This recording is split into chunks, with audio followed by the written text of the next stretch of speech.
Latest updates ఎప్పటికప్పుడు పొందడానికి big TV WhatsApp channel follow అవ్వండి. లింక్ డిస్క్రిప్షన్ లో ఉంది. ఏపీ సీఎం చంద్రబాబులో మార్పు వచ్చిందా? రాష్ట్ర ఆర్థిక స్థితిని వివరిస్తూనే గతంలో జరిగిన తప్పిదాలను ఆయన ఎందుకు గుర్తు చేసుకున్నారు? గతంలో పొరపాట్లు మళ్లీ పునరావృతం కావంటూనే తప్పు చేసిన వారికి మాత్రం వదిలిపెట్టే ప్రసక్తే లేదంటూ సిబిఎన్ చేసిన వ్యాఖ్యల వెనుక మర్మమేంటనే చర్చ సాగుతుంది. తన మనోగతాన్ని భయపెట్టిన చంద్రబాబు పనిలో పనిగా తాను చేయాలనుకున్న అంశాలపైన క్లారిటీ ఇచ్చేశారని టాక్ సాగుతుంది.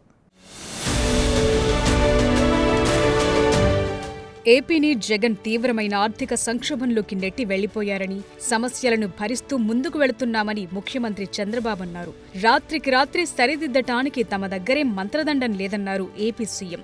రాష్ట్రంలో పెట్టుబడులు పెట్టడానికి తాము పారిశ్రామికవేత్తలతో మాట్లాడుతుంటే మళ్లీ జగన్ వస్తే ఎలాగని అడుగుతున్నారని తెలిపారు. పారిశ్రామికవేత్తల చెయ్యి మెలిపెట్టి వాటాలు రాయించుకోవటం, జే ట్యాక్సులు వసూలు చేయటం కూటమి ప్రభుత్వంలో ఉండవని స్పష్టం చేశారు. కూటమి ప్రభుత్వం 6 నెలల్లో రాష్ట్రానికి 4 లక్షల కోట్ల పెట్టుబడులు సాధించిందని, రాష్ట్ర చరిత్రలో ఇది రికార్డని తెలిపారు. మిగిలిన రాష్ట్రాల నుంచి తీవ్రమైన పోటీ ఉన్నా తట్టుకుని వీటిని తెచ్చామన్నారు. 1 లక్ష కోట్ల పెట్టుబడితో పెట్టి బీపీసీఎల్ రిఫైనరీ నుంచి ప్రభుత్వానికి వచ్చే ఆదాయంలో 75% వాళ్లకు తిరిగి ఇవ్వటానికి అంగీకరించి దాన్ని సాధించామని చెప్పారు.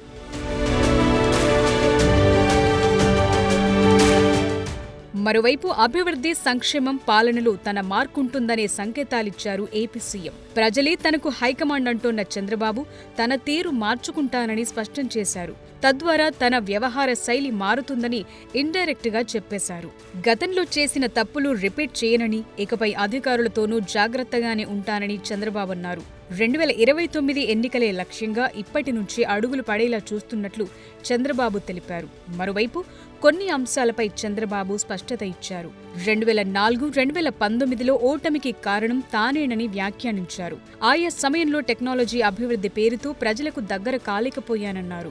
అభివృద్ధుంటే చాలనే నినాదంతో అటు ప్రజలకు, ఇటు కార్యకర్తలకు దూరమైనట్లు సీఎం చెప్పారు. ప్రజల ఆశలకనుగుణంగా ఉండలేకపోయానని తెలిపారు. హైదరాబాద్ సిటీ ఈ స్థాయిలో అభివృద్ధి జరిగిందంటే కారణం తానేనన్న సిబిఎన్ అభివృద్ధితో పాటు ప్రజల కోరికలు, ఆశలు నెరవేర్చాలని అభిప్రాయం వ్యక్తం చేశారు.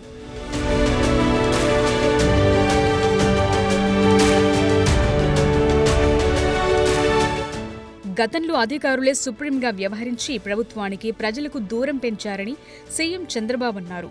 తనకు, ప్రజాప్రతినిధులకు కూడా అదే దూరాన్ని తయారు చేశారని తెలిపారు.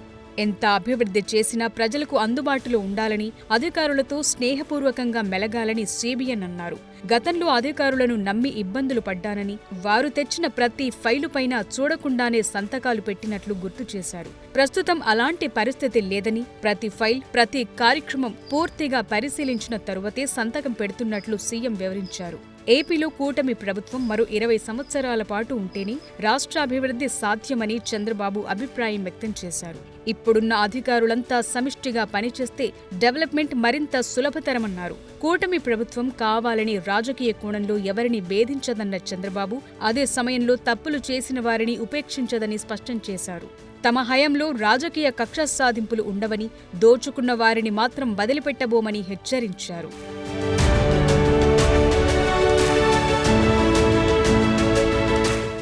భవిష్యత్తులో సినిమా రంగంలో అమరావతి కూడా ప్రభావం చూపే ప్రాంతమవుతుందని సీఎం వ్యాఖ్యానించారు.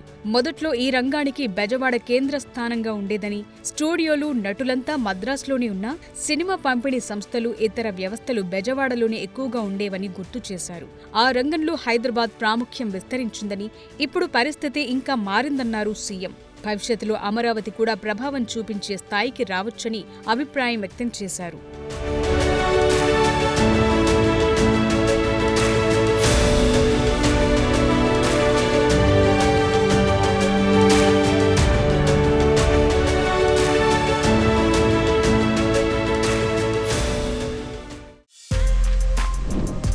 For more videos like this, subscribe Big TV channel.